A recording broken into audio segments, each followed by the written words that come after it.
ఈ రోజు విజయనగరం పట్టణంలో వైఎస్ఆర్సీపీ పార్టీ కార్యాలయంలో మాజీ శాసనసభ్యులు కోలగట్ల వీరభద్రస్వామి గారు మీడియాతో మాట్లాడుతూ విజయనగరం పట్టణంలో మెడికల్ కాలేజీని శంకుస్థాపన చేసింది శ్రీ జగన్మోహన్ రెడ్డి గారని, ప్రారంభోత్సవం చేసింది కూడా జగన్మోహన్ రెడ్డి గారని, నేను శాసనసభ సభ్యులుగా ఉన్నప్పుడే భూసేకరణ జరిగిందని, అక్కడ మెడికల్ కాలేజీలు కట్టడం నిజమని, వాస్తవాలను అవాస్తవంగా మాట్లాడడం చంద్రబాబు నాయుడు గారికి అలవాటని, ఇది మానుకోవాలని హితవు పలికారు.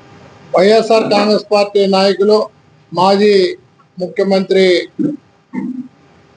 పెద్దలు జగన్మోహన్ రెడ్డి గారు ఆదేశాల మేరకు రేపటి రోజున స్థానికంగా ఉన్న మెడికల్ కాలేజీకి విద్యార్థి యువజన విభాగాలు వెళ్ళి వాస్తవాలు ప్రజలకి తెలియజేసే ప్రయత్నం చేయమని ఈ సందర్భంగా తెలియజేస్తూ, ఏంటి వాస్తవం అంటే ఇటీవల ముఖ్యమంత్రి చంద్రబాబు నాయుడు గారు మెడికల్ కాలేజీలన్నీ మా హయాంలోనే వచ్చాయి, జగన్మోహన్ రెడ్డి గారు చేసింది ఏమీ లేదని చెప్పడం అతనికి అలవాటైన ప్రజలను ప్రలోభ పెట్టడం కార్యక్రమంలో భాగం.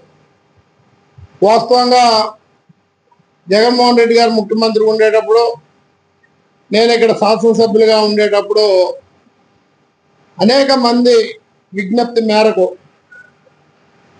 గవర్నమెంట్ మెడికల్ కాలేజీ కావాలని కోరటం, మరి ఆ కాలేజీకి తగిన స్థలాన్ని సేకరించమని చెప్తే స్వయంగా పెద్దలు మంత్రి బొత్స సత్యనారాయణ గారు, జిల్లా పరిషత్ అధ్యక్షుడు మధ్య శ్రీనివాసరావు గారు, మేము పర్యవేక్షించి ఆ స్థలాన్ని సేకరించడం జరిగింది.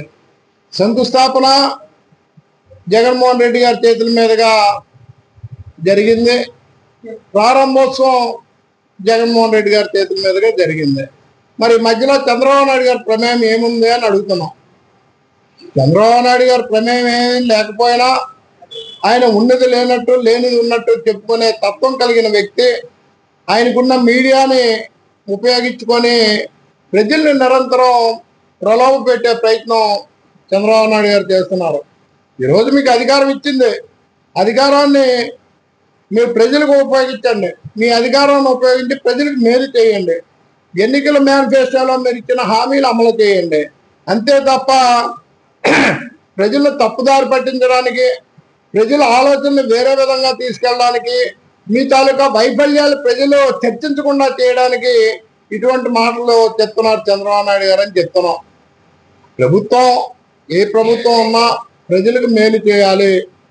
ఇక ప్రైవేట్ మెడికల్ కాలేజీ ఉన్న నేపథ్యంలో ఈ జిల్లాలో ప్రభుత్వ వైద్య కళాశాల వస్తే కేజీహెచ్ లాంటి ఉత్తమమైన వైద్యం పేద ప్రజానికానికి అందుతుందన్న ఆలోచన.